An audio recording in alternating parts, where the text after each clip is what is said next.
Gimana bro? Apa yang sudah didapatkan dan merasa didapatkan gitu? Dan merasa yang akan didapatkan bro dari dunia bro sekarang ini? Banyak yang didapatkan ketika di lapangan, tentunya pengalaman hidup. Saya pikir ini adalah universitas saya, universitas atau sekolah kehidupan, di mana kita bisa menghargai sesama manusia.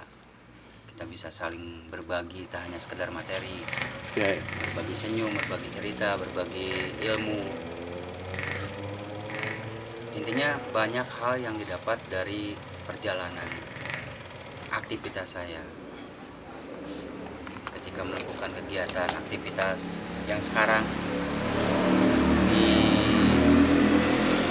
Bandung, berbagi ilmu tentang audiovisual dengan kawan-kawan tunarungu sama tunadaksa. Di sana kawan-kawan sangat apa ya?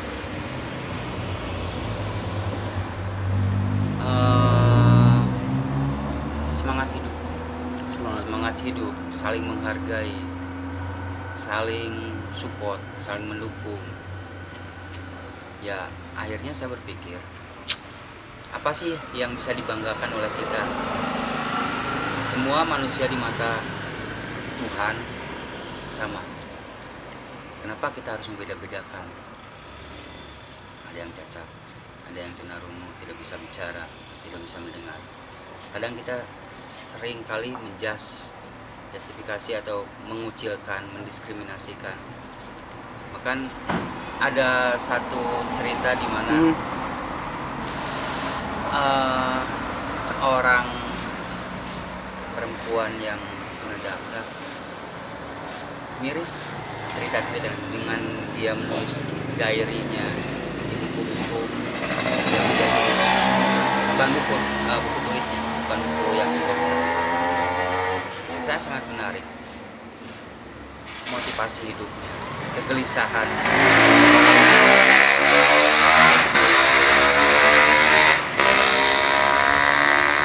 harapannya untuk hidup dan berbagi. Nah, kaitannya dengan saya beraktivitas di bidang yang saya geluti saat ini. Intinya saya hidup cuma sekali. Saya ingin bermanfaat untuk orang lain. Tapi di sisi lain saya sering terbentur dengan kondisi. Ya. Kalau bahasa Jerman mengatakan yang gede, gitu. Iya bro.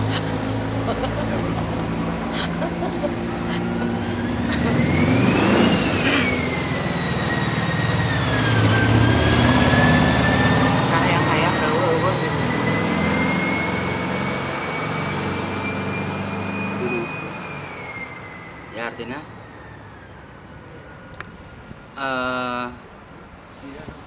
saya ingin aktivitas saya tetap jalan karena ini adalah sudah pilihan hidup. Saya ingin terus berbagi walaupun saya saya merasa selalu ingin berbagi, tapi persoalannya itu saya sering terbentur dengan kondisi keluarga. Nah, bagaimana harapan saya ke depan? Saya ingin terus beraktivitas dan keluarga saya pun tidak terbengkalai. Ada usaha untuk menghidupi keluarga, bisa dekat dengan keluarga, pun dengan aktivitas saya tidak ingin lepas. Berbagi dengan kawan-kawan yang di jalan, berbagi dengan kawan-kawan komunitas pemulung, kelompok bermain dan belajar anak komunitas pemulung, dengan kawan-kawan yang lain, terus menyupport anak-anak muda supaya bangkit, berkarya, berbagi dan mandiri. Seperti itu. Mimpi saya sih dari dulu saya ingin punya usaha semacam studio lah, studio foto video. Itu bisa dikerjakan oleh saya sendiri atau oleh saudara atau mungkin orang lain yang bisa dipercaya. Itu untuk menyupport aktivitas saya. Jadi tidak tergantung mesti bikin proposal sana kemari, Iya. tergantung sama orang lain. Wah, capek nih. Mungkin selama ini jadi kendala gitu ya. Iya. Dengan Nah, mungkin bukan kendala kali. bisa dibilang kendala, tantangan lah. Tantangan. Tantangan. Bagaimana saya ingin melakukan satu aktivitas, satu produksi lah. Saya ingin bersuara dengan video karena itulah bisanya saya. Saya tidak bisa bersuara dengan orasi di tengah jalan. Iya. Saya tidak bisa bersuara dengan menulis.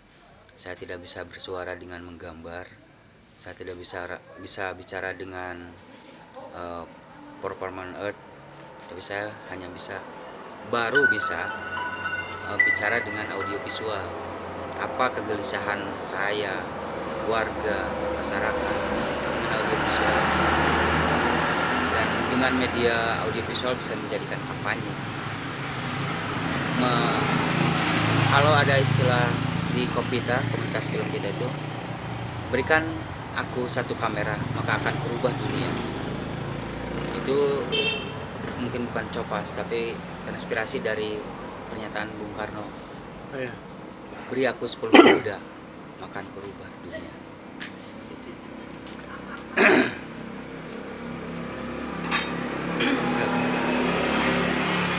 Saya yakin bro, mungkin dari awal juga sepertinya bukan materi kan yang dikejar kan gitu. Bukan. Imbas sih, kalau materi itu ada hanya imbas. Iya. Salah satu contoh,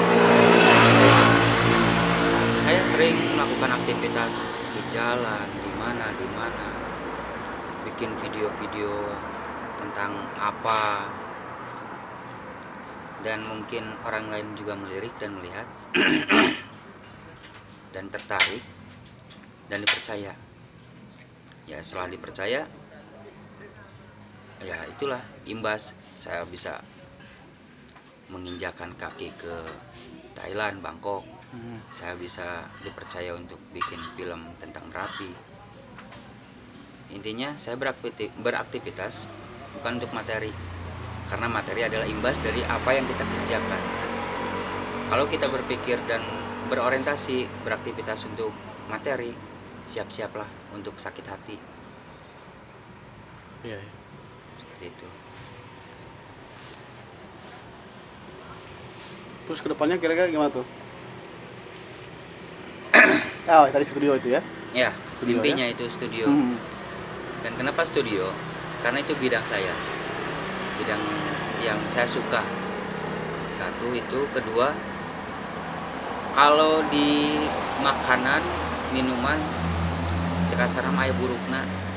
Iya. Kalau di kalau di kamera itu tidak ada buruknya, tidak ada busuk, tapi perlu perawatan. Iya. Dan itu ada ya sedikit manajemen lah, dari sekian persen pendapatan ada pembagian persenan untuk saving, buat perawatan, buat pengembangan usaha, hal-hal seperti itu. Dan itu bisa bisa berjaringan dengan kawan-kawan lain seperti yang di jalan.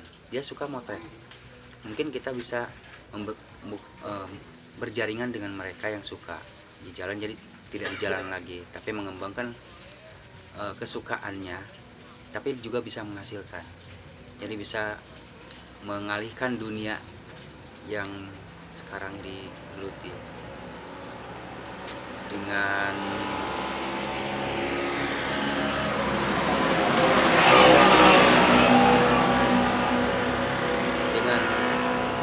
demikian ya aktivitas bisa berjalan gitu.